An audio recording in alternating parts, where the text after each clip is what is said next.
Students, welcome back to my class. I hope you all are well. आप सभी लोग ठीक होंगे। लास्ट की सारी वीडियोस आपने देखी होंगी, चाहे वो इफिशिएंसी फाइंड आउट करने से लेके थर्मोडायनेमिक प्रोसेसेस तक, एंड जहाँ से हमने स्टार्टिंग की थी जैसे सिस्टम एंड सराउंडिंग तक, सभी ने वीडियोस देख ली होंगी। प्रोडक्शन टेक्नोलॉजी की अभी बस मैंने एक ही वीडियो बनाई है लेथ मशीन के ऊपर, वो भी उसका छोटा सा ब्रीफ इंट्रोडक्शन था। आगे और भी बनाऊंगी, लेकिन आज की इस वीडियो में मैं आपके लिए जो एक रिलेशनशिप प्रूफ करने के लिए लेकर आई हूँ, जो बहुत ही शॉर्ट डेरिवेशन है आपका, जो इस वीडियो में कवर होने वाला है। और सभी को पता भी होगा किस टॉपिक की बात कर रही हूँ मैं। Here we have to find out to prove Cp minus Cv is equals to R। बहुत ही छोटा रिलेशनशिप है। इस रिलेशनशिप का डेरिवेशन करने से पहले हमें एक दो चीजें जान लेनी चाहिए। पहला तो ये कि ये Cp और Cv होता क्या, ठीक है। Cp होता है आपका specific heat at constant pressure, and Cv होता है specific heat at constant volume. एक तो स्पेसिफिक हीट है कांस्टेंट प्रेशर पे, एक है आपका specific heat at constant volume. अब कांस्टेंट प्रेशर और कांस्टेंट वॉल्यूम सभी को पता है। अब जान लेते हैं स्पेसिफिक हीट क्या होती है। तो स्पेसिफिक हीट को अगर मैं डिफाइन करूं तो इसकी डेफिनेशन है it is that amount of heat which is required to raise the temperature of a gas by 1 degree centigrade. ठीक है, ये तो इसकी डेफिनेशन है। अब मैं आपको एक्सप्लेन कर देती हूँ कि इस डेफिनेशन से हम क्या समझते हैं। स्पेसिफिक हीट वो हीट होती है या वो ऊर्जा होती है जिसकी हमको रिक्वायरमेंट होती है, यानी जरूरत होती है किसी भी गैस के टेम्परेचर को 1 डिग्री सेंटीग्रेड यानी 1 डिग्री सेंटीग्रेड तक बढ़ाने के लिए। यानी आपको अगर किसी गैस का, किसी पर्टिकुलर गैस के टेम्परेचर को 1 डिग्री सेंटीग्रेड बढ़ाना है तो आपको उस गैस को जो हीट सप्लाई करनी पड़ेगी उसके टेम्परेचर को 1 डिग्री राइज करने के लिए, तो वो जो हीट होती है वो होती है आपकी स्पेसिफिक हीट। ठीक है, दोबारा बताती हूँ। किसी गैस के टेम्परेचर को 1 डिग्री सेंटीग्रेड बढ़ाना, ठीक है। आप किसी गैस है वो अगर आपके सपोज करो 10 डिग्री सेंटीग्रेड पर है, तो अगर आपको उसका टेम्परेचर 1 डिग्री इंक्रीज करना है यानी 11 डिग्री सेंटीग्रेड करना है, तो आपको जो उसको हीट देनी पड़ेगी उस हीट को हम बोलते हैं specific heat of a gas. अब वही स्पेसिफिक हीट अगर आप कांस्टेंट प्रेशर पे सप्लाई कर रहे हो, यानी आप उस गैस के प्रेशर को कांस्टेंट रख के उसको हीट सप्लाई दे रहे हो, उसका टेम्परेचर 1 डिग्री सेंटीग्रेड बढ़ाने के लिए, तो वो आपकी कहलाएगी specific heat at constant pressure. और अगर आप उसी पर्टिकुलर गैस को, उसी पर्टिकुलर गैस के वॉल्यूम को कांस्टेंट रख रहे हो और हीट को सप्लाई कर रहे हो उसके टेम्परेचर को 1 डिग्री राइज करने के लिए, तो वो कहलाएगी आपकी specific heat at constant volume. ठीक है, ये दोनों चीजें आपको क्लियर है। इसके बाद एक टर्म और हमको पता होना चाहिए, वो है आपका इंथैल्पी। इंथैल्पी क्या होती है? इंथैल्पी जो है, अगर मैं इसे डिफाइन करूं तो it is the total energy of the system. किसी भी सिस्टम की जो टोटल एनर्जी होती है वो आपकी होती है इंथैल्पी। इसको हम H से डिनोट करते हैं। क्या सिंबल है इसका? H।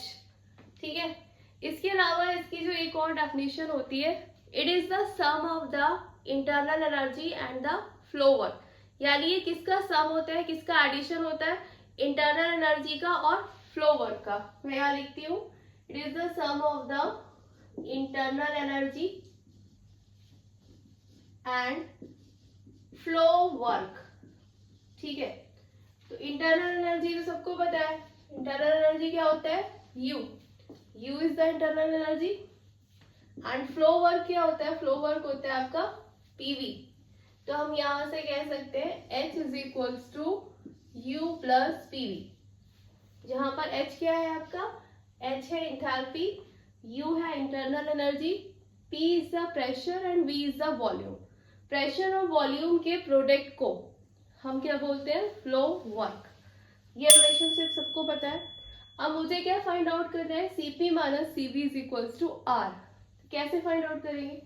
ये रिलेशनशिप तो हमें यहाँ से पता चल गई, H is equals to U plus PV। एक रिलेशनशिप और होती है, बट वी हैव, ये हमको पता है, PV is equals to RT। PV किसके बराबर होता है? RT के। वैसे PV इक्वल्स टू RT होता है, बट हम यहाँ पे मान के चल रहे हैं कि हमारा जो गैस का मास है वो कितना है? 1 kg। If we consider the mass of the gas 1 kg, तो आप यहाँ पर m की जगह 1 लगा सकते हो, तो यहाँ से m आपका हट जाएगा। तो PV किसके बराबर हो गया?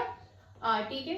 तो मैं यहाँ लिख दूं H is equals to U plus RT।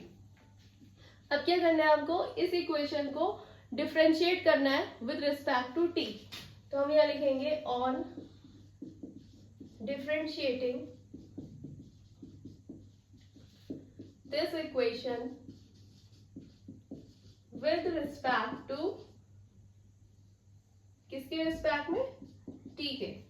T के रिस्पेक्ट में हम इसको डिफरेंशिएट करने वाले हैं। तो इसका क्या रह जाएगा differentiation? dH upon dt is equals to du upon dt plus r। भाई T का डिफरेंशिएशन 1 हो जाएगा, तो ये आपकी इक्वेशन बनेगी dH upon dt is equals to du upon dt plus r। तो अब इसको हम कैसे लिख सकते हैं? आपको पता है dH अपॉन dt किसके इक्वल होता है? Cp के, specific heat at constant pressure के, और आपका du अपॉन dt होता है इक्वल Cv के, यानी specific heat at constant volume. तो यहां से आप लिख सकते हो directly Cp minus Cv is equals to R।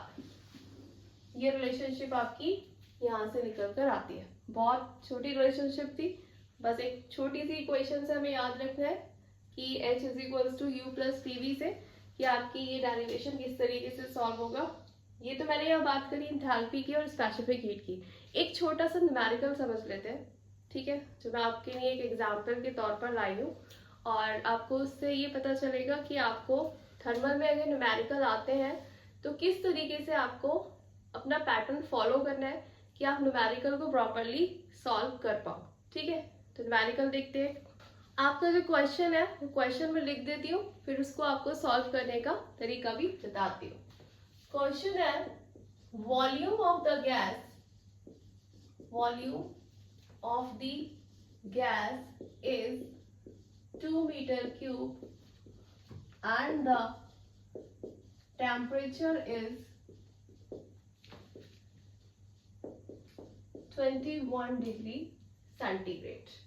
ठीक है, volume of the gas is 2 meter cube and the temperature is 21 degree centigrade at constant pressure, at constant pressure the temperature of the gas rises to 150 degree centigrade. Find the final volume of the gas। ये मैंने question लिख दिया है। सबसे पहले question को समझ लेते हैं कि क्वेश्चन में पूछा क्या।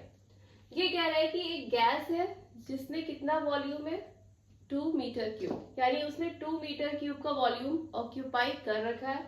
उस गैस का टेम्परेचर है आपका 21 डिग्री सेंटीग्रेड। वॉल्यूम है 2 मीटर क्यूब, टेम्परेचर है 21 डिग्री सेंटीग्रेड। उसके बाद आगे लिखा है कांस्टेंट प्रेशर, यानी प्रेशर को कांस्टेंट रखते हुए, यानी आप प्रेशर को चेंज नहीं कर रहे हो, जो टेम्परेचर है गैस का उसे रेज कर रहे हो 150 डिग्री सेंटीग्रेड तक। यानी इनिशियल टेम्परेचर कितना था गैस का, 21 डिग्री सेंटीग्रेड। आपने हीट सप्लाइड करी गैस को, but at constant pressure, pressure को कांस्टेंट रखते हुए गैस को हीट सप्लाई करी। उस हीट की वजह से जो गैस का टेम्परेचर है वो कितना बढ़ जाता है, 150 डिग्री सेंटीग्रेड। तो आप यहाँ लिख सकते हो गैस का टेम्परेचर 150 डिग्री सेंटीग्रेड हो गया है, तो इन्होंने पूछा है कि final volume of the gas कितना होगा, यानी इनिशियल वॉल्यूम कितना था 2 मीटर क्यूब, और उस टाइम पर गैस का टेम्परेचर था 21 डिग्री सेंटीग्रेड। जब आपने गैस के टेम्परेचर को बढ़ा दिया 150 डिग्री सेंटीग्रेड तक, तो उसके बाद आपकी गैस का वॉल्यूम कितना होगा, ये इस क्वेश्चन की रिक्वायरमेंट है। अब हम देखते हैं इसे सॉल्व कैसे करेंगे। किसी भी न्यूमेरिकल को सॉल्व करने से पहले आपका जो फर्स्ट प्रोसेस होना चाहिए वो होना चाहिए कि क्वेश्चन में क्या क्या गिवन है। सबसे पहले गिवन वाली वैल्यू लिख लो। यहाँ लिखेंगे हम गिवन वॉल्यूम दे रखा है, यानी V1 कितना दे रखा है 2 मीटर क्यूब, ये दे रखा है। टेम्परेचर कितना दे रखा है T1 is equal to 21 degree centigrade. इसको हम जो है केल्विन में कन्वर्ट कर लेंगे। 21 प्लस 2 73, कितना हो जाएगा 3 plus 1 4, 7 plus 2 9 and 2 as it is रहेगा, तो ये हो जाएगा आपका 294 केल्विन। फिर ये बोल रहे हैं कि आपने टेम्परेचर कितना रेज कर दिया है 150 डिग्री सेंटीग्रेड, यानी आपको T2 भी गिवन है, तो T2 हमने नोट कर लिया 150 डिग्री सेंटीग्रेड। इसको भी आप कन्वर्ट कर लोगे केल्विन में, तो ये कितना आ जाएगा 3 एंड 7 और 5 कितना होता है 12, 2 और 1 3 और 4, 423 केल्विन। ठीक है, दोनों टेम्परेचर को आपने केल्विन में चेंज कर लिया। अब हमको निकालना क्या है, हमको फाइनल वॉल्यूम निकालना है। इस तरीके से जब भी न्यूमेरिकल पूछा जाए आपको पहले गिवन वैल्यूज लिखनी है और ये लिखना है कि आपको निकालना क्या है। जब आपको ये क्लैरिटी आ जाएगी फिर आपको दिमाग लगाना है कि हम यहाँ पर कौन सा फॉर्मूला यूज करें, डायरेक्ट कौन सा फॉर्मूला यूज करें कि जिससे आप V2 को फाइंड आउट कर सको। तो आपने देखा कि यहाँ पर V1 दे रखा है, V2 निकालना है, T1 दे रखा है, T2 दे रखा है, तो हमें पता है चार्ल्स लॉ का फॉर्मूला आप यहाँ पर अप्लाई करोगे, क्योंकि चार्ल्स लॉ क्या कहता है, the volume of the gas is directly proportional to the temperature of the gas at constant pressure. तो यहाँ पर वॉल्यूम, टेम्परेचर और प्रेशर तीनों ही टर्म्स गिवन है, और यहाँ प्रेशर कैसा है कांस्टेंट है। तो आप फॉर्मूला क्या लिख दोगे, V2 upon V1 is equals to T2 upon T1, direct formula लिख दोगे।